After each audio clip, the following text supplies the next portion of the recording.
नमस्कार, मैं R K. Saxena mastermind coaching Rewa के एजुकेशनल यूट्यूब चैनल में एक बार पुनः आप सभी लोगों का स्वागत और अभिनंदन करता हूँ।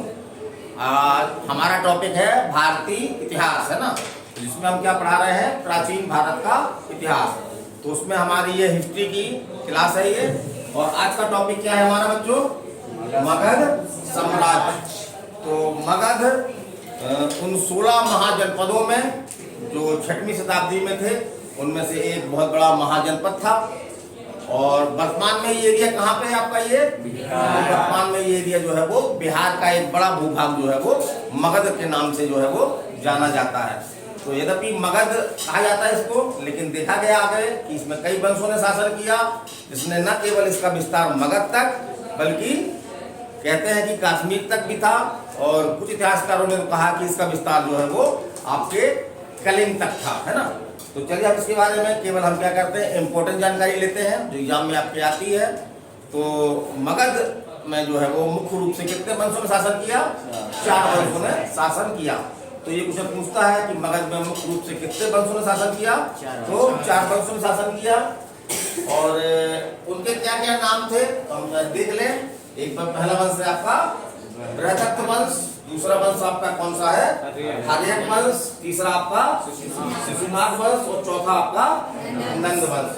तो एक क्वेश्चन आपका इससे ही बनता है कि मगध साम्राज्य का सबसे प्राचीन वंश कौन था? तो क्या दिख रहा है आपको? पहले नंबर कौन लिखा हुआ है? तो बृहदत्त था, ये सबसे प्राचीन था। और सबसे नया वंश कौन था आपका? नंद वंश था। इसको आप याद रखिएगा।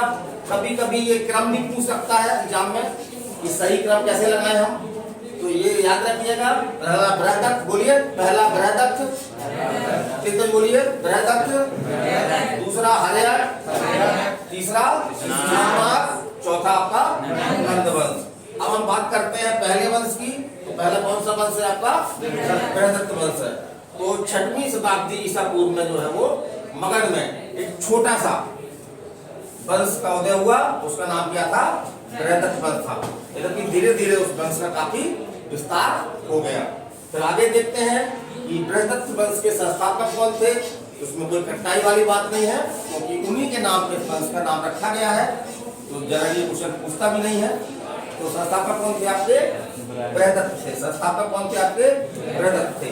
और बृहदत्त ने अपनी राजधानी क्या बनाई थी? बृहदत्त ने अपनी राजधानी क्या बनाई थी? गिरिब्रज या राजगृह। गिरिब्रज या राजगृह। तो हम चलते हैं कि कौन बताई दी आपको ये कि मगध का ये सबसे प्राचीन वंश है, याद रहेगा। सबसे प्राचीन वंश कौन सा है मगध का? बृहदत्त। फिर आगे हम चलते हैं कि एक शासक हुआ इस वंश में, जरासंध। जरासंध, ये जरासंध है ना। तो ये एक बहुत प्रतापी शासक था, काफी बॉडी बिल्डर था। लगता है उस समय जिम करता होगा, है ना। उसको जिम बोलते हैं, उस समय जिम नहीं होगी, दूसरे कुछ चीज करता होगा। तो काफी शक्तिशाली शासक था, प्रतापी शासक था। तो ये क्वेश्चन पूछा गया एग्जाम में कि आपका ये जरासंध जो है किस वंश से संबंधित है? तो किस वंश से संबंधित है आपका? ये बृहदत्त वंश से संबंधित है। लेकिन ये मल्ल युद्ध में जो है वो भीम के हाथों जो है वो ये मारा गया। एक फैक्ट आपका ये भी इम्पोर्टेंट है कि बृहदत्त वंश का कौन सा शासक जो है वो मल्ल युद्ध में भीम के हाथों जो है वो मारा गया। कौन मारा गया? जरासंध, है ना, जरासंध। फिर आगे हम चलते हैं कि बृहदत्त वंश का अंतिम शासक कौन था? तो ऋपुंजय सिंह, ऋपुंजय सिंह, ऋपुंजय सिंह, ये आपका जो है वो अंतिम शासक था। अगला वंश कौन सा है आपका? अगला वंश है आपका हर्यक वंश। तो देखते हैं, तो हर्यक वंश का वास्तविक संस्थापक किसे माना जाता है? तो कौन है आपका? बिंबिसार। और एक क्वेश्चन ये भी पूछता है कि बिंबिसार ने लगभग कितने वर्षों तक शासन किया? तो कितने वर्षों तक? 52 वर्षों तक। कितने वर्षों तक शासन किया? किसने किया? बिंबिसार ने किया। फिर आगे हम देखते हैं कि राजधानी क्या है। तो कोई डाउट नहीं है, इनकी यह भी आपके जो बृहदत्त वंश था उसकी राजधानी यही थी, इनकी राजधानी यही है। तो राजधानी क्या थी इसकी?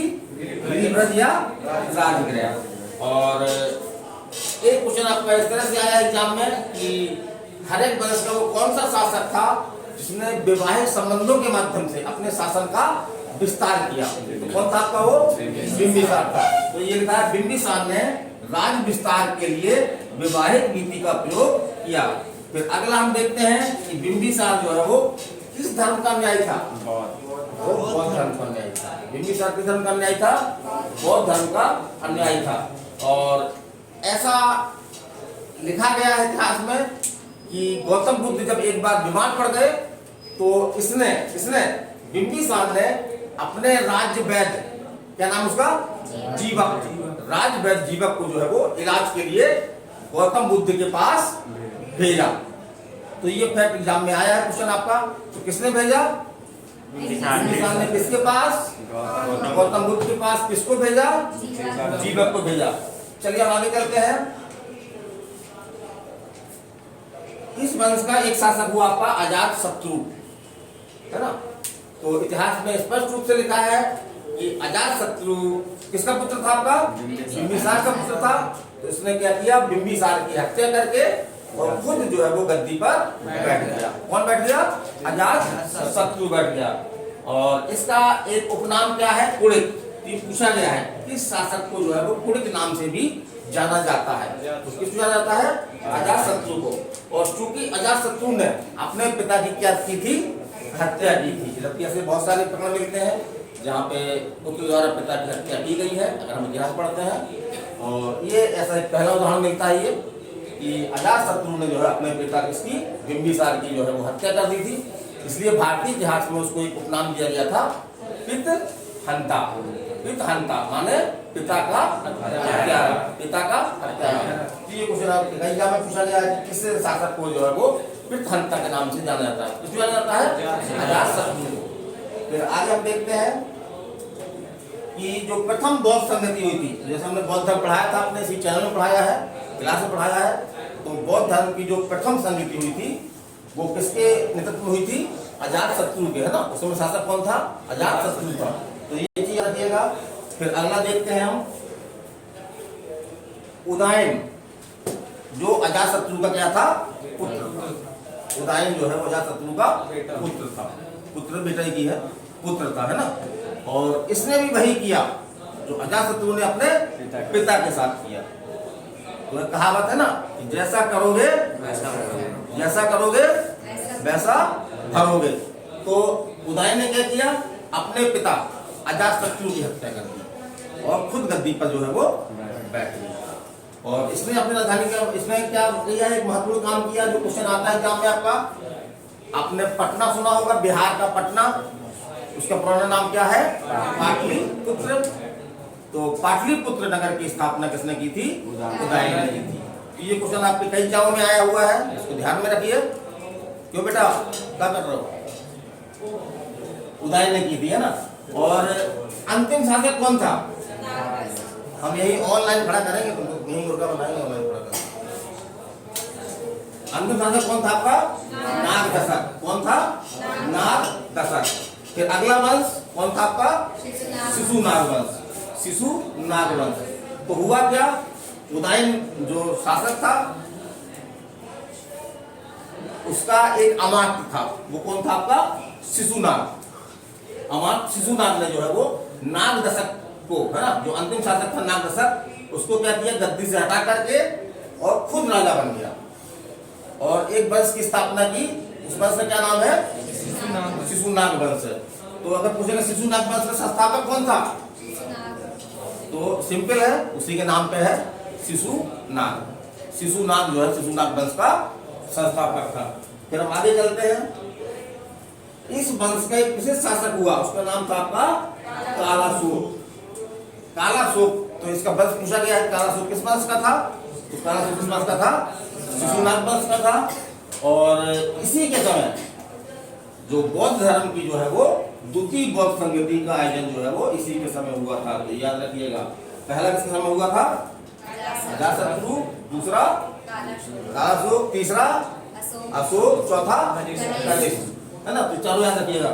और इस वंश का अंतिम शासक तो वो था आपका नंदीवर्धन। कौन था?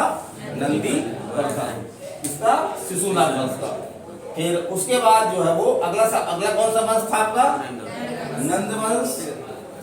ये सबसे नवीन वंश है भारत का। सबसे वो मगध का सबसे नवीन वंश कौन सा है? आपका नंद वंश है। संस्थापक कौन है इसके? महापद्म नंद। उसको याद रखिएगा, नंद वंश के संस्थापक कौन है? महापद्म नंद। और घनानंद इस वंश का कौन था? एग्जाम में आया कि नंद वंश का अंतिम शासक कौन था? घनानंद था। तो इस वंश का अंतिम शासक कौन था? घनानंद था, जो किसके समकालीन था? जो सिकंदर के समकालीन था। इसी के समय सिकंदर ने जो है भारत पर आक्रमण किया था। और घनानंद एक क्या था? एक अत्याचारी शासक था। ऐसा इतिहासकार लिखते हैं कि प्रजा जो है इससे जो है वो खुश नहीं थी। प्रजा में काफी आक्रोश था, काफी घमंड भी था, काफी लालची भी था ये, और काफी धन संग्रह करना चाहता था। ये एक धन संग्रह करने की इसको पता नहीं एक जिद सी लगी हुई थी। और एक घटना हुई इसी के समय, क्या हुआ कि वो थे आपके कौन? चाणक्य। तो जो नंद वंश के अंतिम शासक कौन था? घनानंद ने क्या किया? चाणक्य का अपमान कर दिया। फलस्वरूप चाणक्य ने क्या किया? एक कसम खाई थी, जब तक मैं केस नहीं बांधूंगा, जब तक मैं नंद वंश का अंत नहीं कर दूंगा।